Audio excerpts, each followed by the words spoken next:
যে আমার চ্যানেলে যারা নিয়মিত দর্শন তারা তো জানেই যে সাপ্তাহিক রাশিফলের শুরুতে কিন্তু আমি কয়েকটা রবিবারের কয়েকটা ইনফরমেশন দিয়ে দিই, তারপর কিন্তু গোটা সপ্তাহটা নিয়ে আলোচনা শুরু করি।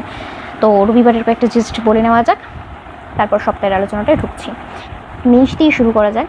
আপনি যদি মেষের মানুষ হন, মেষের শরীর স্বাস্থ্য এই সপ্তাহে ভালো থাকবে। শরীর নিয়ে খুব একটা অসুবিধা বা প্রবলেমের জায়গা নেই, শরীর স্বাস্থ্যের জায়গা যথেষ্ট স্টেবল। মেষের গুরুজন, ফ্যামিলি পার্সন, বাবা মার শরীরের দিকে কিন্তু একটু খেয়াল রাখার প্রয়োজনীয়তা রয়েছে, তাদের শরীর স্বাস্থ্যের দিকে একটু খেয়াল রাখবেন। মেষের যদি গুরুজন, বাড়িতে যদি জুনিয়র ছোট বাচ্চা আপনার সন্তান যদি থাকে তাদের শরীর স্বাস্থ্য ভালো থাকবে, শুধু গুরুজনদের শরীরের দিকে একটু খেয়াল রাখবেন। ফিনান্সিয়াল স্টেবিলিটির জায়গা রয়েছে, টাকা পয়সা নিয়ে খুব একটা অসুবিধা নেই, তবে ইনভেস্টমেন্টের জন্য এই সপ্তাহ খুব একটা ভালো সপ্তাহ হচ্ছে না। জমি, গাড়ি, বাড়ি, ফ্ল্যাট, ভালো কোনো কাজে ইনভেস্ট করা এই সপ্তাহটা একটু এড়িয়ে যান। ভ্রমণ করা যেতে পারে এই সপ্তাহে, খুব একটা অসুবিধা বা প্রবলেমের জায়গা নেই।